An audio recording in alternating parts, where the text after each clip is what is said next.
Welcome to my YouTube channel Hindi Shabd Sagar.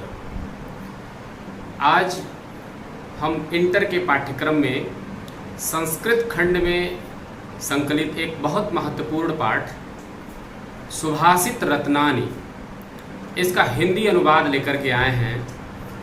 Board परीक्षा की दृष्टि से इंटर के परीक्षार्थियों के लिए ये बहुत ही ज़्यादा महत्वपूर्ण है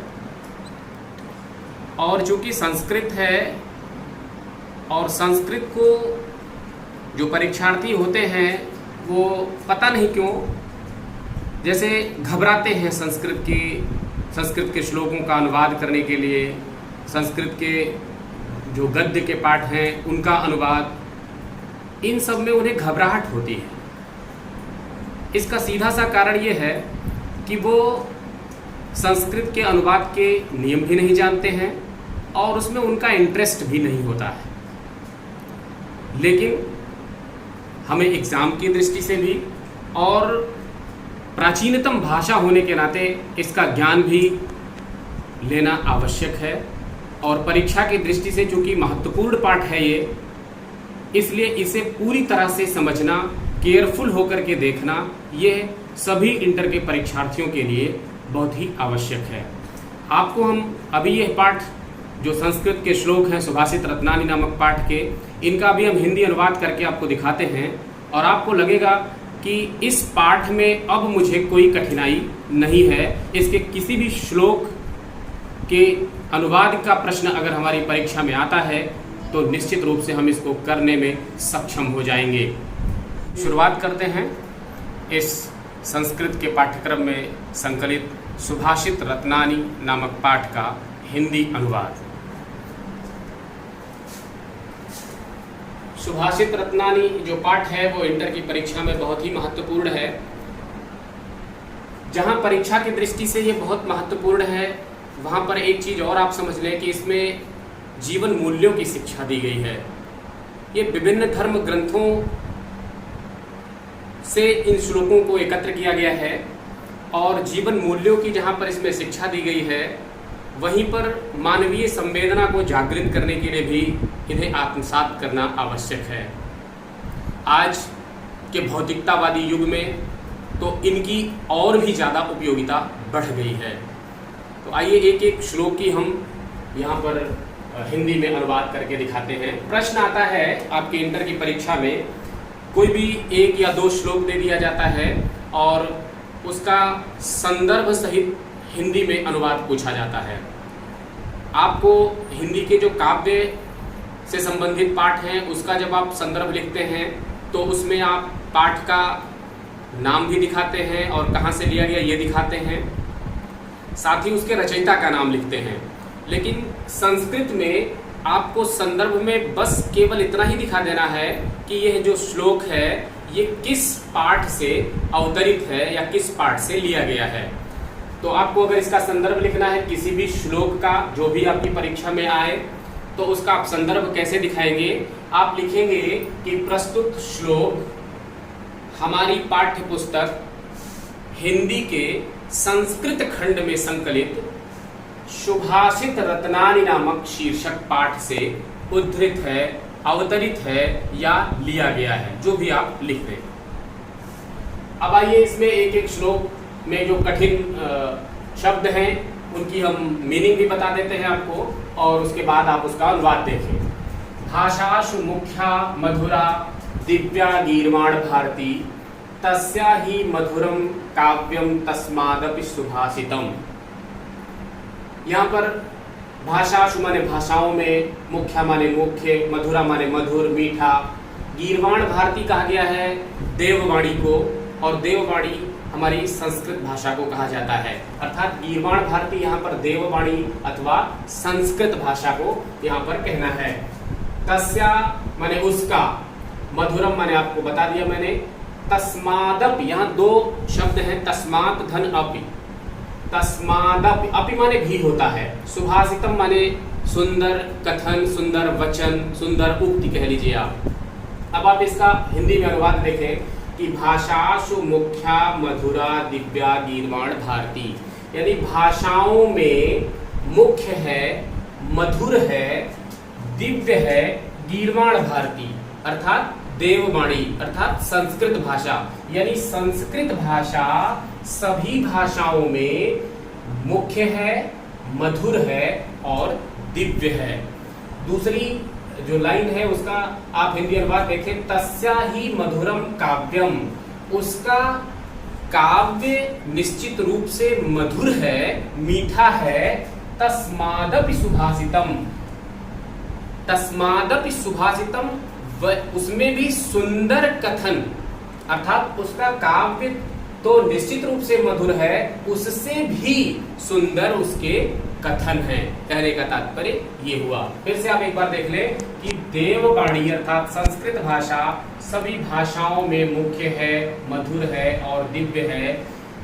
निश्चित रूप से उसका काव्य मधुर है, मीठा है और उससे भी उसके सुंदर कथन है, वचन है।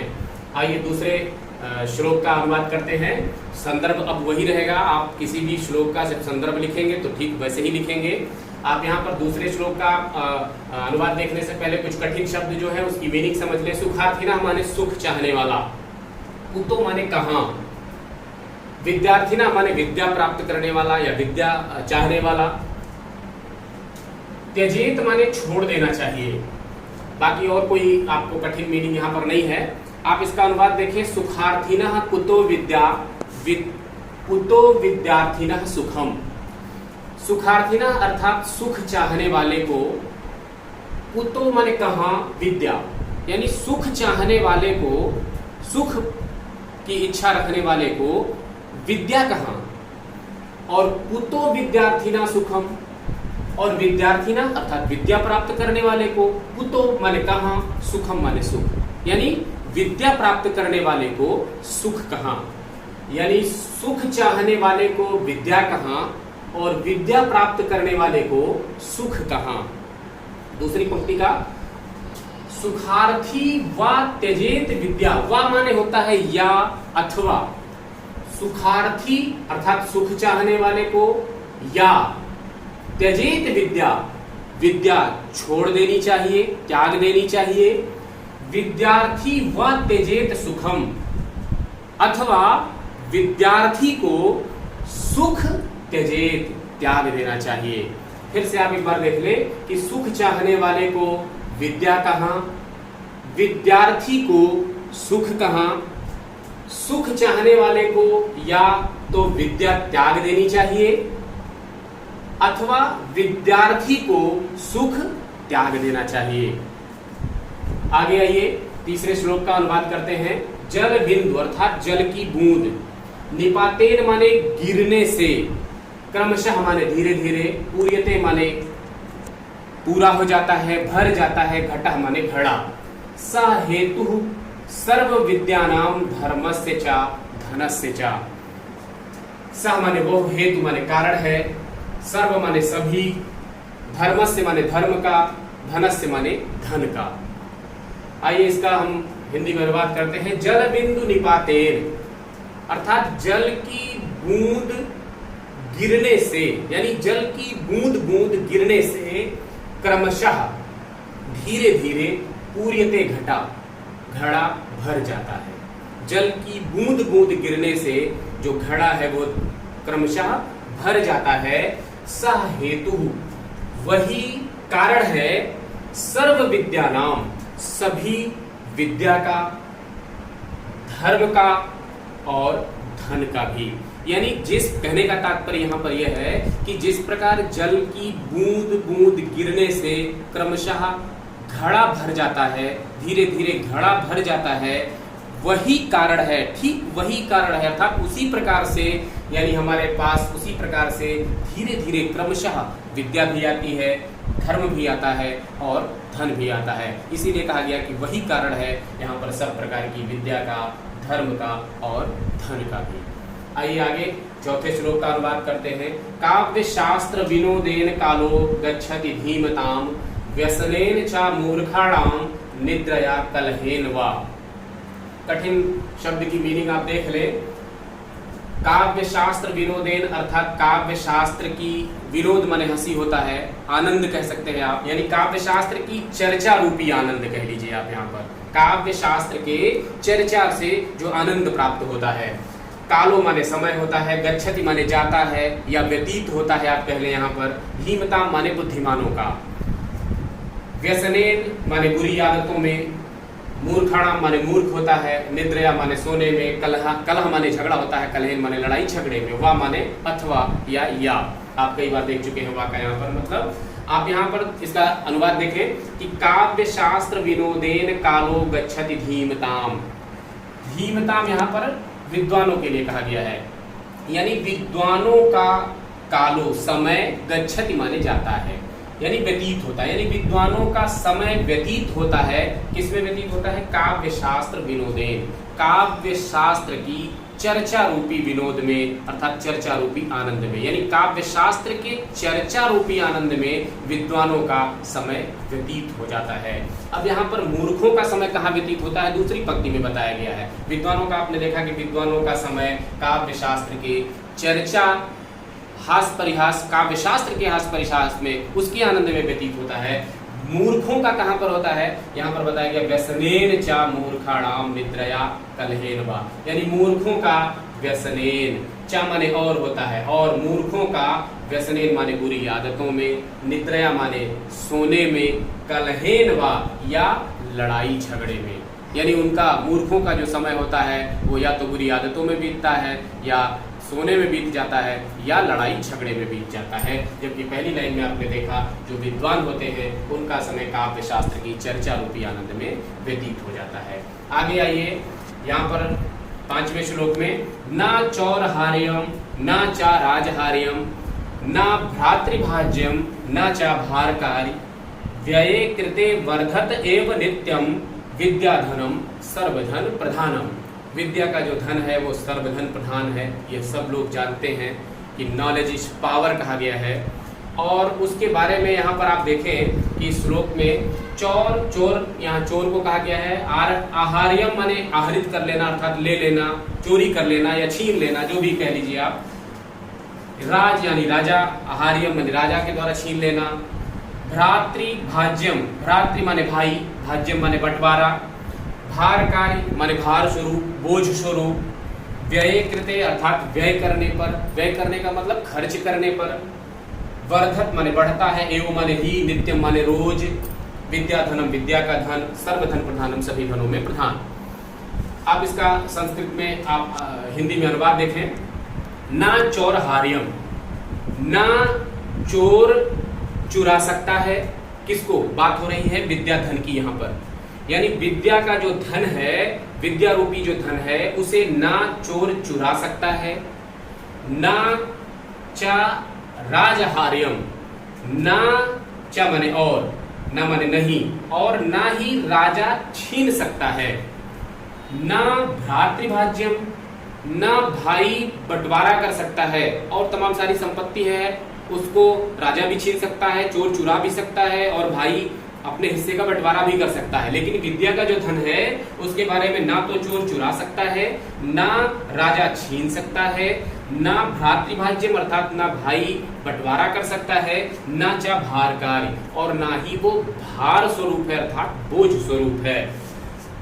व्यय कृते वर्धत एवं नित्यम, और उसको खर्च करने पर रोज ही बढ़ता है। यानी जो विद्या का धन है, अगर आप ज्ञान को खर्च करते हैं अर्थात दूसरों को देते हैं तो आपका कम नहीं होता है, वो निश्चित रूप से बढ़ता है। यानी व्यय कृते वर्धते एवं नित्यम, वो व्यय करने पर नित्य ही बढ़ता है, रोज ही बढ़ता है। विद्याधनम सर्वधन प्रधानम, विद्या रूपी धन सभी धनों में प्रधान है। आगे आइए 6वें श्लोक की। परोक्षे कार्य हंतारम प्रत्यक्षे प्रियवादिनम वर्जये तादृशम मित्रम विषकुंभम पयोमुखम। परोक्षे अर्थात अप्रत्यक्ष रूप से, कार्य हंतारम, हंतारम माने नष्ट कर देना, समाप्त करना, प्रत्यक्षे माने सामने, प्रियवादिनम अर्थात प्रिय बोलना, वर्जयेत अर्थात वर्जित कर देना चाहिए, छोड़ देना चाहिए, त्याग देना चाहिए, तादृशम माने ऐसे, मित्रम माने मित्र को, विष कुंभम अर्थात जहर का घड़ा, पयोमुखम, पय दूध को कहा गया है, मुख माने ऊपरी सतह या मुख में। यहाँ पर इसका आप अनुवाद देखें कि परोक्षे कार्य हंतारम, यानी अप्रत्यक्ष रूप से या पीठ पीछे कह लीजिए, पीठ पीछे कार्य को नष्ट करता है।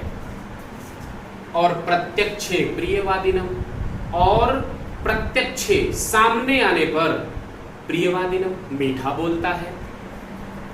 वर्जयेत तादृशम मित्रम, ऐसे मित्र को वर्जित कर देना चाहिए, त्याग देना चाहिए, छोड़ देना चाहिए। ठीक उसी प्रकार विषकुंभम पयोमुखम, पयोमुखम अर्थात मुख पर, ऊपरी सतह पर, पय दूध, यानी जो घड़ा ऊपरी सतह पर दूध से भरा हो, लेकिन विषकुंभम जहर का घड़ा जो ऊपर दूध से भरा हुआ हो, जैसे उसको छोड़ देना चाहिए, त्याग देना चाहिए। ठीक वैसे ही ऐसे मित्र को भी त्याग देना चाहिए, छोड़ देना चाहिए, जो पीठ पीछे कार्य को नष्ट करता है और प्रत्यक्षे प्रियवादिनम, और सामने प्रिय बोलता है, मीठा बोलता है।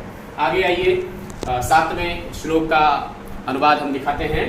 उदेति सविता ताम्रस्ताम्र एवास्तमेति चा संपत्तौ चा विपत्तौ चा महतामेक रूपता। इसकी मीनिंग देख लें।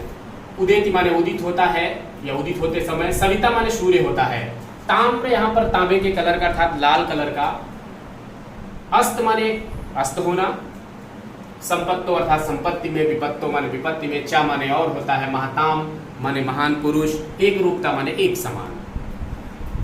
उदेति सविता ताम्रस्ताम्र एवास्तमेति चा, यानी जो सविता है, सूर्य है, वो उदित होते समय ताम्र लाल रंग का होता है, यानी सूर्य उदित होते समय लाल होता है।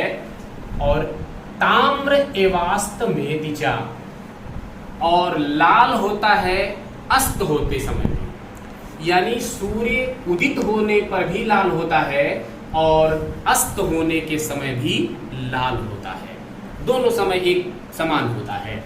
संपत्तो चा विपत्तो, चाहे संपत्ति हो और विपत्ति हो, यानी संपत्ति में भी और विपत्ति में भी महताम एक रूपता, जो महान पुरुष होते हैं वो एक रूप होते हैं, अर्थात एक समान होते हैं। ना तो विपत्ति से वो बहुत ज्यादा घबराते हैं, ना संपत्ति में बहुत ज्यादा खुश हो जाते हैं, यानी सदैव वो अपने आप को एक समान, अपना व्यवहार एक समान बनाए रहते हैं। उसी प्रकार आपको यहाँ पर कहा गया कि सूर्य उदित होते समय भी लाल होता है और अस्त होते समय भी लाल होता है। ऐसे ही महान जो पुरुष होते हैं वो संपत्ति में और विपत्ति में, यानी चाहे सुख आए चाहे दुख आए, वो एक रूप रहते हैं, अर्थात एक समान व्यवहार करते हैं। आगे देखिए, विद्या विवादाय धनम मदाय शक्ति ही परेशान परिपीडनाय खलस्य साधो विपरीत मेत ज्ञानाय दानाय चा रक्षणाय।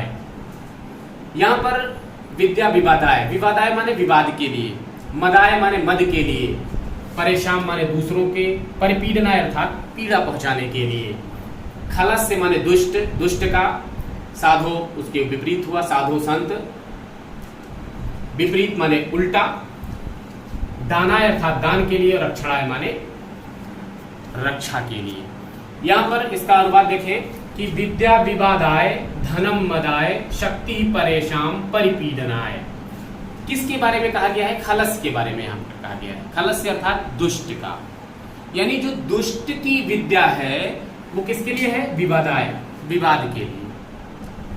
धनम मदाय यानी दुष्ट का जो धन है वो मद के लिए, अहंकार के लिए, ऐशोआराम के लिए, अय्याशी के लिए। और शक्ति ही परेशान परिपीडनाय, और दुष्ट की जो शक्ति है, जो ताकत है, वो परेशान परिपीडनाय, दूसरों को पीड़ा पहुंचाने के लिए, दूसरों को दुख पहुंचाने के लिए होती है। अब उसके विपरीत यहाँ पर बताया गया, विपरीत साधो, साधु अर्थात सज्जन, सज्जन की जो ये तीनों चीजें हैं, यानी विद्या, धन और शक्ति, वो किस काम में आती है? यहाँ पर दूसरी लाइन में बताया गया कि सज्जन का जो ज्ञान है, वो विद्या है, वो ज्ञानाय, ज्ञान के लिए, और उसका जो धन है वो दानाय, दान के लिए, और उसकी जो शक्ति है वो रक्षणाय अर्थात दूसरों की रक्षा के लिए। यहाँ पर आप देखिए कि दुष्ट की विद्या विवाद के लिए, उसका धन मद के लिए, अहंकार के लिए, और उसकी शक्ति दूसरों को पीड़ा पहुंचाने के लिए होती है। जबकि इसके विपरीत सज्जन की जो विद्या है वो ज्ञान के लिए, उसका जो धन है वो दान के लिए, और उसकी जो ताकत है, उसकी जो शक्ति है वो दूसरों की रक्षा के लिए होती है। हम आपको इससे सीख लेने की आवश्यकता है, इसीलिए मैंने आपको शुरू में ही बताया कि ये जीवन मूल्यों की शिक्षा इसमें दी गई है, और मानवीय संवेदना को वास्तव में जागृत करने के लिए इन सब को हमें अपने अंदर आत्मसात करने की भी आवश्यकता है। आइए अगले श्लोक का हम अनुवाद करते हैं। सहसा विदधीत ना क्रियाम अविवेकः परम आपदाम पदम वृणुते ही विमृश्यकारिणम गुण लुब्धा स्वयमेव संवदः। सहसा माने एकाएक, अचानक, या बिना सोचे समझे कह लीजिए। विदधीत माने करना चाहिए, न माने नहीं, क्रिया माने कार्य, अविवेकः माने आप जानते हैं जिसके पास विवेक ना हो, परम आपदाम, परम आपदा विपत्ति पद स्थान को कहा गया है, विरुणते माने वर्ण करती हैं, गुण लुब्धा माने गुणों की लोभी, स्वयमेव माने अपने आप ही, संपदा माने लक्ष्मी, अर्थात यहाँ पर धन के बारे में कहा गया है, यानी धन की देवी है लक्ष्मी। यहाँ पर कहा गया विमृश्य कार्यक्रम अर्थात सोच विचार कर कार्य करने वाले, सोच विचार कर कार्य करने वाले व्यक्ति।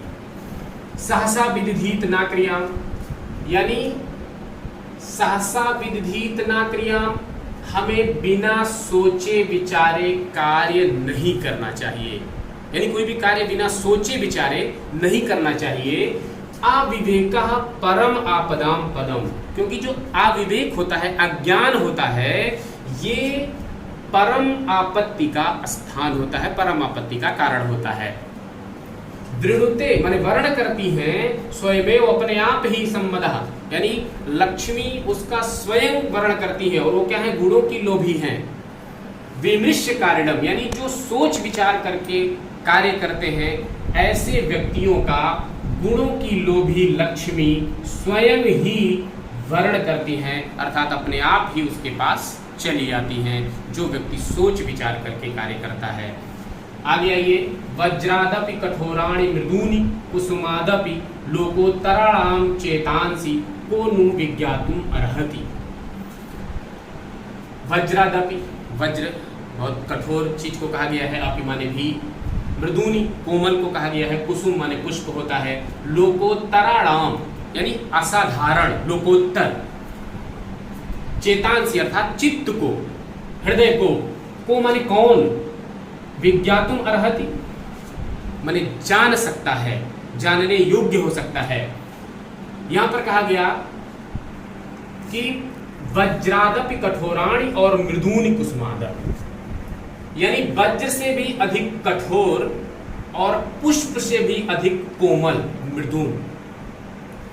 लोकोत्तराणाम असाधारण व्यक्ति के चेतांसी, चित्त को, यानी असाधारण व्यक्ति के चित्त को जो वज्र से भी अधिक कठोर और पुष्प से भी अधिक कोमल है, उसे कौन जान सकता है, अर्थात ऐसे व्यक्ति के चित्त को कोई नहीं जान सकता है, अर्थात वो वज्र से भी अधिक कठोर हो सकता है और पुष्प से भी अधिक कोमल होता है, और ऐसे असाधारण व्यक्ति के चित्त को कौन जानने में सक्षम हो सकता है।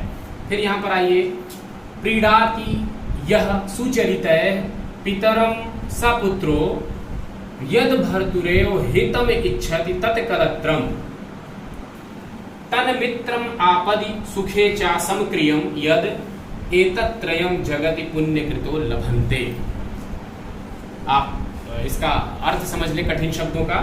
प्रीडाति अर्थात प्रसन्न करता है, सुचरित अर्थात अपने चरित्र से, पितरम माने पिता को, सा माने वो, पुत्र माने पुत्र, यत माने जो, भर्तु धन एव है, यहाँ पर भर्तुरेव संधि जब होती है तो शब्दों का रूप बदल जाता है, उसमें विकार उत्पन्न हो जाता है। आपको हमने संधि के अपने वीडियो में बताया है, बहुत सारी संधि की हमारी वीडियो उस पर पड़ी हुई हैं, आप उसको चाहें तो जा करके उसको देख सकते हैं। हम डिस्क्रिप्शन बॉक्स में इसका लिंक भी दे दिए हैं, आप उसको देख सकते हैं।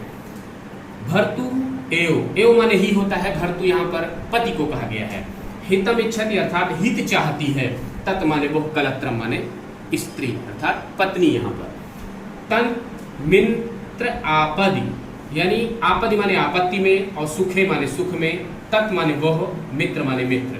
समक्रियम अर्थात समान क्रिया, यद माने जो, चा माने और, एतत्त्रयम ये तीनों, जगति अर्थात संसार में, पुण्यकृतो लभन्ते, लभन्ते माने प्राप्त करते हैं, पुण्यकृतो अर्थात पुण्यशाली लोग, भाग्यशाली लोग। आइए इसका अनुवाद देखते हैं।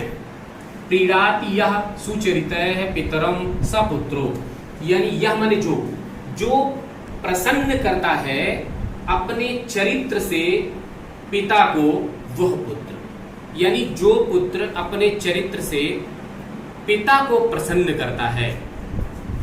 अगली पंक्ति देखिए, यद भर्तुरेव हितम इच्छति तत्कलत्रम, जो पति का ही, भर्तु धन एव, यहाँ पर पति का ही, हितम इच्छति हित चाहती है, तत्कलत्रम वह स्त्री, वह पत्नी, यानी जो अपने पति का ही हित चाहती है वह पत्नी।